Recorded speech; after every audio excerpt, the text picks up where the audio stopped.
ശാരിക്കൊരു പ്രണയം ഉണ്ടെന്നും അതുകൊണ്ടാ നവീനുമായിട്ടുള്ള വിവാഹത്തിന് സമ്മതിക്കാത്തതെന്നും നന്ദു പറഞ്ഞപ്പോ എനിക്കങ്ങ് ഷോക്കായിപ്പോയി. മുരളിയേട്ടനാ നന്ദുവിനോട് പറഞ്ഞതെന്നറിഞ്ഞപ്പോ വല്ലാത്ത വിഷമവും തോന്നി. മുരളിയേട്ടൻ ഇക്കാര്യം എന്നോട് മറച്ചു വെച്ചത് ശരിയായില്ല. കൃത്യമായൊരു സമയം വരുമ്പോൾ ദേവികയോട് പറയാമെന്ന് കരുതി ഇരിക്കായിരുന്നു ഞാൻ. ഒന്നാമത് ദേവികയ്ക്ക് 100 കൂട്ടം പ്രശ്നങ്ങളുണ്ട്. അതിനിടയിൽ ശാരികയുടെ ഒരു വിഷമം കൂടി മനസ്സിൽ കയറ്റണ്ടെന്ന് കരുതി. മുരളിയേട്ടന് എനിക്കൊരു പരിഗണന തരുന്നതിൽ സന്തോഷമേ ഉള്ളൂ. പക്ഷേ നന്ദുവിനോട് പറഞ്ഞ സ്ഥിതിക്ക് എന്നെ അറിയിക്കായിരുന്നു. സോറി ദേവിക, നമ്മൾ നല്ല ഉദ്ദേശത്തോടെ ചെയ്യുന്ന കാര്യങ്ങൾ ചില സന്ദർഭങ്ങളിൽ തിരിച്ചടിക്കും. ഇതിപ്പോ അങ്ങനെയാ സംഭവിച്ചിരിക്കുന്നത്. പോട്ടെ, ഞാൻ മുരളിയേട്ടനെ പ്രയാസപ്പെടുത്താൻ പറഞ്ഞതല്ല. അതിരിക്കട്ടെ, ആരെയാ ശാരി ഇഷ്ടപ്പെടുന്നതെന്ന് എന്തെങ്കിലും സൂചന തന്നോ? ഇല്ല ദേവിക, അതിനെക്കുറിച്ചൊന്നും പറഞ്ഞിട്ടില്ല. ഉപദേശിക്കേണ്ടതൊക്കെ ഉപദേശിച്ചു. നമ്മളെല്ലാരും ഇഷ്ടപ്പെട്ട് കല്യാണം കഴിച്ചവരാണല്ലോ.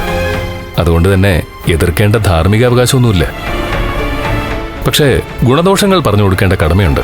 അത് ഞാൻ ചെയ്തിട്ടുമുണ്ട്. ആരെയാണാവോ അവള് കണ്ടെത്തിയിരിക്കുന്നത്? ഞാനും നന്ദുവും സ്നേഹിച്ച് കല്യാണം കഴിച്ചവരാ, ശരി തന്നെ. പക്ഷേ നമ്മുടെ വീട്ടിലെ മറ്റൊരാളാ വഴിയിൽ വരുമ്പോ ഒരു പേടിയാ മനസ്സില്.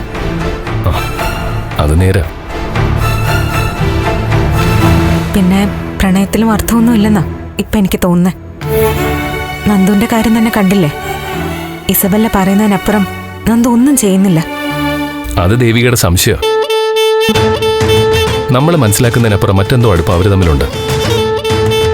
അത് സ്നേഹവും പ്രേമമൊന്നുമല്ല. ഓരോന്ന് ചിന്തിച്ച മനസമാധാനം കളയാന്നല്ലാതെ മറ്റൊരു ഗുണവുമില്ല. അതൊക്കെ അങ്ങ് വിട. ഇനി പാർട്ടി ഓഫീസിലേക്കാണോ നമ്മൾ പോകുന്നത്? അതോ? അല്ലല്ല, അത്യാവശ്യമായിട്ട് വീട് വരെ ഒന്ന് പോണം. എന്തു പറ്റി? ഒരു പ്രധാനപ്പെട്ട ഫയല് പ്രസന്റ് ചെയ്യാനുണ്ട്. പാർപ്പിട പ്രോജക്റ്റിന്റെ ഫയല്. ഞാൻ ന്യൂസിൽ കണ്ടു. മുഖ്യമന്ത്രി നേരിട്ട് കൈകാര്യം ചെയ്യുന്ന ഫയലാ ഈ പാർപ്പിട പദ്ധതിയുടെ ഫയല്. ഒന്ന് പഠിക്കാൻ വേണ്ടി എന്നെ ഏൽപ്പിച്ചതാ. ഞാനതിന്റെ റിപ്പോർട്ട് തയ്യാറാക്കി CM-ന് സബ്മിറ്റ് ചെയ്യണം. ആഹാ, ഫയല് വീട്ടിലാ. എന്നാ പോ.